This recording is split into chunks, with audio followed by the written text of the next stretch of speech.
एक नाम जो पिछले कुछ सालों से भारत की क्राइम खबरों में लगातार सुर्खियों में रहा, लेकिन अब वही नाम हजारों किलोमीटर दूर अमेरिका की अदालत में चर्चा का विषय बन गया है। सवाल सिर्फ इतना ही नहीं है कि लॉरेंस बिश्नोई कौन है, सवाल यह है कि भारत की जेल में बंद एक शख्स का मामला अमेरिका तक कैसे पहुंचा।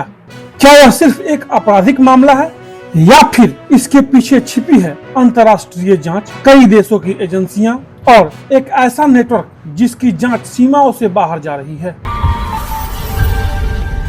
नमस्कार, मैं हूं संदीप और आप देख रहे हैं जनसंचार 24 न्यूज। आज इस रिपोर्ट में हम समझेंगे अमेरिका ने लॉरेंस बिश्नोई पर कार्रवाई क्यों की, गोल्डी बरार का नाम क्यों जुड़ा, भारत का रुख क्या है और सबसे बड़ा सवाल, क्या लॉरेंस बिश्नोई का अमेरिका जाना संभव है। इस कहानी को समझने के लिए हमें वापस जाना होगा साल 2023 में। कनाडा में हरदीप सिंह निज्जर की हत्या के बाद यह मामला अंतर्राष्ट्रीय चर्चा में आया। इसके बाद अलग अलग देशों की जांच एजेंसियां इस मामले में अलग अलग पहलुओं की जांच करने लगी। जुलाई 2026 में अमेरिका ने लॉरेंस बिश्नोई और गोल्डी बरार के खिलाफ आरोप पत्र दायर किया। अमेरिकी अभियोजकों का आरोप है कि इस मामले में उनकी भूमिका थी, लेकिन यहाँ एक बात समझनी जरूरी है, ये आरोप है जिन पर अदालत में कानूनी प्रक्रिया जारी है। किसी भी व्यक्ति को दोषी तब तक नहीं माना जाता जब तक अदालत फैसला न दे।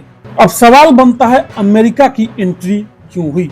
अब सबसे बड़ा सवाल, अगर घटना कनाडा में हुई, आरोप भारत में बैठे लोगों पर है, तो अमेरिका बीच में क्यों आया। अमेरिकी अधिकारियों के अनुसार जांच में ऐसे पहलुओं की जांच की गई जो कथित अंतर्राष्ट्रीय संगठित अपराध नेटवर्क से जुड़े थे। आज के समय में अपराध की दुनिया भी बदल चुकी है। अब कई बार एक देश में योजना, दूसरे देश में घटना और तीसरे देश में जांच जैसे हालात सामने आते हैं। यही वजह है कि ऐसे मामलों में कई देशों की एजेंसियां जुड़ जाती है। अब प्रश्न बनता है, कौन है लॉरेंस बिश्नोई। लॉरेंस बिश्नोई का नाम भारत में कई आपराधिक मामलों के कारण चर्चा में रहा है। जांच एजेंसियां लंबे समय से उसके कथित नेटवर्क और सहयोगियों की गतिविधियों पर नजर रखती रही है। उसका नाम कई हाई प्रोफाइल मामलों में सामने आया है, लेकिन किसी भी मामले में अंतिम फैसला अदालत की प्रक्रिया से ही होता है। अब समझेंगे इस मामले में गोल्डी बरार की भूमिका क्या है। इस मामले में एक और नाम चर्चा में है,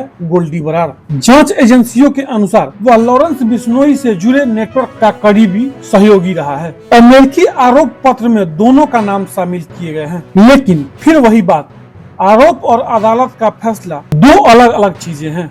क्या अमेरिका ले जाएगा लॉरेंस बिश्नोई को। अब आते हैं सबसे बड़े सवाल पर, क्या लॉरेंस बिश्नोई को अमेरिका भेजा जा सकता है। फिलहाल इसकी कोई आधिकारिक पुष्टि नहीं है। अगर भविष्य में कोई प्रत्यार्पण अनुरोध आता है तो उसके लिए कई कानूनी प्रक्रिया पूरी करनी होगी। इसमें शामिल होंगे दोनों देशों के कानून और संबंधित मामलों की स्थिति। भारत ने कहा कि वह संगठित अपराध के खिलाफ अंतर्राष्ट्रीय सहयोग के लिए प्रतिबद्ध है। भारत और अमेरिका के बीच सुरक्षा और अपराध से जुड़े मामलों में सहयोग होता रहा है, लेकिन अभी तक सार्वजनिक जानकारी के अनुसार यह मामला मुख्य रूप से आरोपों और कानूनी प्रक्रिया से जुड़ा है।